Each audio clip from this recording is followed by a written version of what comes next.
Hello and welcome to the India news destroyer. This is शेतन। और recently रूस के जो राष्ट्रपति है पुतिन, उन्होंने युद्ध विराम को लेकर अपनी सहमति दे दी है कि हाँ, मैं रेडी हूँ युद्ध विराम के लिए। रूस पूरी तरह से रेडी है, लेकिन साथ में इन्होंने कुछ कंडीशन रखी है, कुछ शर्तें रखी है। और ये कंडीशन कुछ ऐसी है कि अगर आप देखो तो लगता नहीं है कि युद्ध विराम आगे हो पाएगा, क्योंकि रूस ये बोल रहा है कि यूक्रेन को हमारे सामने घुटने टेकने पड़ेंगे और 30 दिनों में क्या ही युद्ध विराम होगा, इसलिए स्थायी शांति जरूरी है।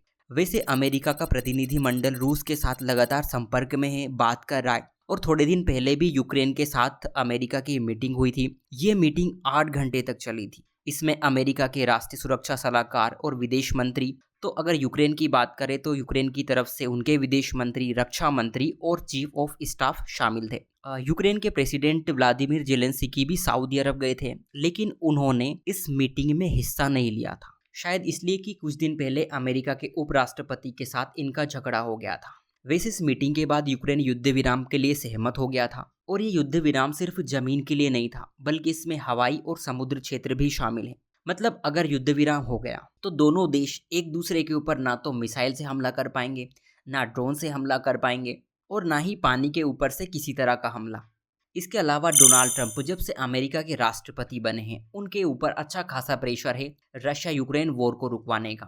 ट्रंप बोल रहे थे कि वो 24 घंटे में इस वॉर को रुकवा देंगे, लेकिन 2 से 3 महीने हो गए, अभी तक कुछ ठिकाने नहीं पड़े।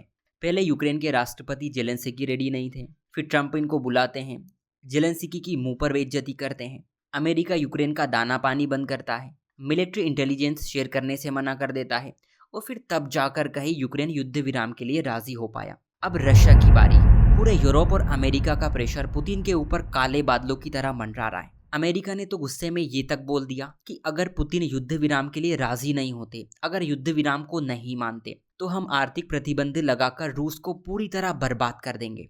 और अगर जरूरत पड़ी तो युद्ध का सहारा भी लिया जा सकता है, लेकिन हम शांति चाहते हैं, रूस को राजी होना पड़ेगा। मतलब अमेरिका ने रूस के सामने 2 विकल्प रख दिए।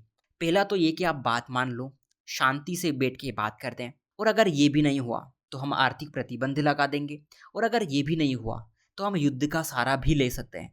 जस्ट इसी के बाद जो ट्रंप का बयान आया था, इसी के बाद पुतिन अपने आप प्रेस कॉन्फ्रेंस करते हैं और बोलते हैं कि देखो, मैं तो तैयार हूँ, मैं पूरी तरह से तैयार हूँ, मैं भी चाहता हूँ कि ये युद्ध जितनी जल्दी हो सके रुके, लेकिन मेरी कुछ शर्त है। और पहली शर्त है कि यूक्रेन के सैनिक हमारे सामने आत्मसमर्पण करेंगे, हमारे सामने घुटने टेकेंगे, और अगर नहीं टेके तो हम उन्हें मार देंगे, क्योंकि उन्होंने रूस की धरती पर कदम रखा था। आपको याद होगा, यूक्रेन ने रूस का कुर्स्क वाला रीजन अपने कब्जे में ले लिया था, फिर बाद में रूस ने इसे वापस अपने नियंत्रण में ले लिया। और इसी मुद्दे को लेकर पुतिन ये बोल रहे हैं कि नहीं, यूक्रेन के जो सैनिक हैं उनको आत्मसमर्पण करना पड़ेगा, और अगर वो आत्मसमर्पण नहीं करते तो हम उन्हें जान से मार देंगे, हम उन्हें वापस नहीं जाने देंगे, क्योंकि ये हमारी इज्जत का सवाल है। अब प्रॉब्लम यहाँ पर ये है कि क्या यूक्रेन आत्मसमर्पण करेगा? आत्मसमर्पण करने का मतलब है यूक्रेनी सेना का मनोबल तोड़ना। मुझे पर्सनली नहीं लगता कि आत्मसमर्पण करेंगे, क्योंकि अगर ऐसा हुआ तो यूक्रेन की क्या ही इज्जत रह जाएगी, आप सोच सकते हैं। दूसरी शर्त पुतिन की यह है कि युद्ध विराम 30 दिनों का नहीं होगा, ये स्थायी होगा, हमेशा के लिए होगा। पुतिन खुद ये बात बोलते हैं कि अगर 30 दिनों के लिए सीज फायर करते हैं तो इन 30 दिनों में क्या होगा? क्या आप पार्टी करोगे? क्या आप हाथ पे हाथ धर के बैठोगे? इन 30 दिनों का यूज कैसे होगा? कहीं ऐसा तो नहीं कि इन 30 दिनों में यूक्रेन को फिर से लामबंद किया जाएगा, यूक्रेन को फिर से हथियारों से लैस किया जाएगा?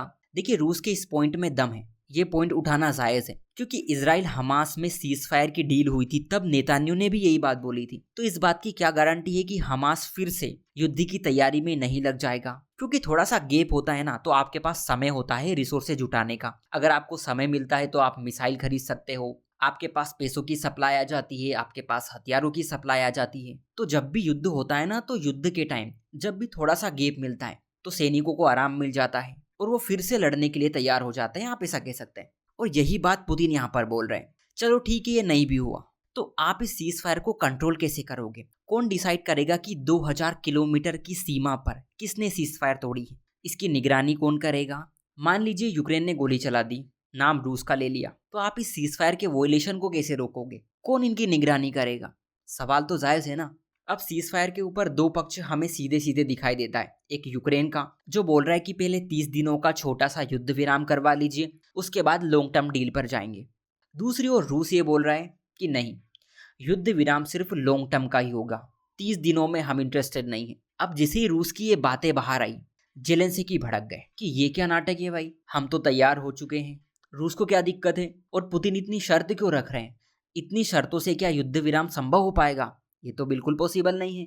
इसके पहले भी अमेरिका के जो विदेश मंत्री है मार्को रूबियो, उन्होंने भी ये बोला था कि ट्रंप प्रशासन बिना शर्त, बिना कंडीशन रूस से जवाब चाहता है हाँ या ना में, आप युद्ध विराम के लिए एग्री रहोगे या नहीं। लेकिन यहाँ पर हम चीज क्लियर देख रहे हैं कि रूस ने अपनी शर्तों को रखकर युद्ध विराम को, सीज फायर को और भी उलझन में डाल दिया। सो आज के लिए इतना ही। Take care and thank you.